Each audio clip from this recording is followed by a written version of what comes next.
Mister president and members, இந்த வருஷம் நம்ம சங்கத்தின் பிரசிடென்ட் எலெக்ஷன் முடிஞ்சு போச்சு. அந்த முடிவு இன்னும் கொஞ்ச நேரத்துல தெரியும். Mister Ashok, advance congratulations. இந்த வருஷமும் நீங்க தான் பிரசிடென்ட்.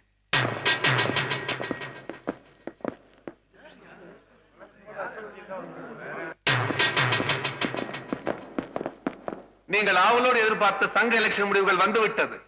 அதிக வாக்குகள் பெற்று நமது சங்கத்தின் புதிய தலைவராக தேர்ந்தெடுக்கப்பட்டவர் திரு அண்ணாமலை அவர்கள்.